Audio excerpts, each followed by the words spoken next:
Okay. Good evening, agents of the Waterloo Region District School Board Corporation. I'm Christina Fernandes, currently a merchant of the WRDSB Corporation. Sorry, I don't know if this is, I'm short. I was left reflecting on the happenings of the last meeting on October 16th and wonder if perhaps there is a miscomprehension of what the motions brought forward to the board are in fact about. After all, we are parents communicating dissatisfaction and non-consent to sexualized content to the minors with no reference to particular sexual orientation. In fact, the examples brought up to this board have been heterosexual content. The passage read that made international news and then led to an open letter was of heterosexual content. And the passage that was even more apparent and sent to all of you for review was of heterosexual content.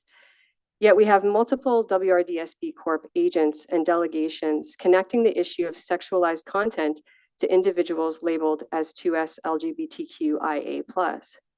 In fact, all of the opposing arguments that are, of the materials in question are that in order for children to see themselves in literature, in order for them to learn and to feel included, which is, I believe, a whole other discussion, to be honest, but let's keep on a very critical question here. Does any child see themselves in sexually explicit content? Is this where anyone holds their identity? And as I reviewed the happenings over the last 2 to 3 years regarding these issues of the books and age appropriateness and sexualization of our children and faith-based rights, I wonder, how is it that sexualized content be code for 2S LGBTQIA+ hate? As it's been declared on multiple occasions, the motions regarding the safeguarding of our children against sexualized content and respecting religious rights is in no way, shape, or form targeting anyone. In fact, it's protecting every single child that the WRDSB Corp teaches. In fact, considering the statistics and the information brought forward from agents of the WRDSB Corp, ensuring the safeguarding of sexualized material in schools protects this vulnerable population the most.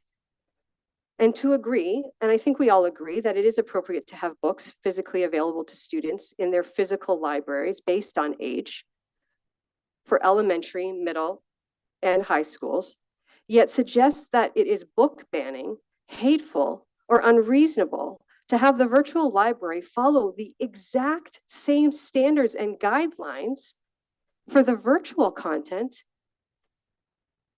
is beyond my imagination. I say this, and I don't want to fool anyone here. I don't want anyone thinking that I truly believe that my words here will make a difference in your votes today. As I've stated before, I know very well that the decisions in the system have been made prior to any discussions or meetings.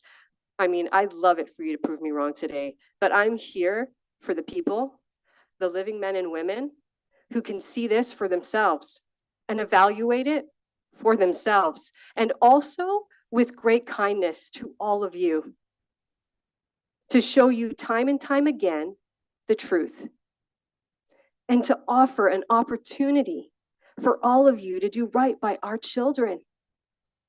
And so again, as stated 2 weeks ago, I shall continue to accept this contract set forth with the WRDSB Corp under the conditions, including but not limited to, that you are able to prove that it is not causing harm to suggest that parents bringing forth these issues surrounding sexualized content is in fact code, or I quote, veiled attempts to target 2S LGBTQIA+ children and families.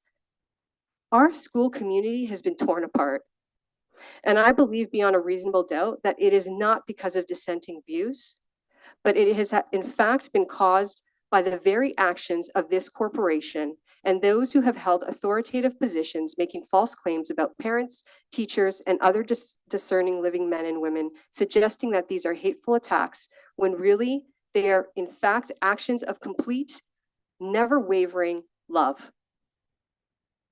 When living men and living women express their non-consent regarding AP 1235, where it states that teachers and other agents of the WRDSB Corp are to keep secret the identity of a child from their own parents.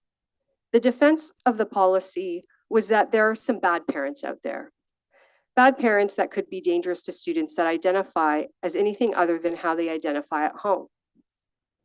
The parents standing here before you are not here to defend nor protect bad parents.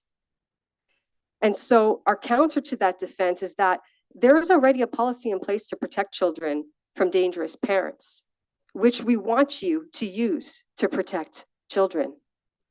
In fact, we had a constituent share an incredibly powerful delegation on this topic.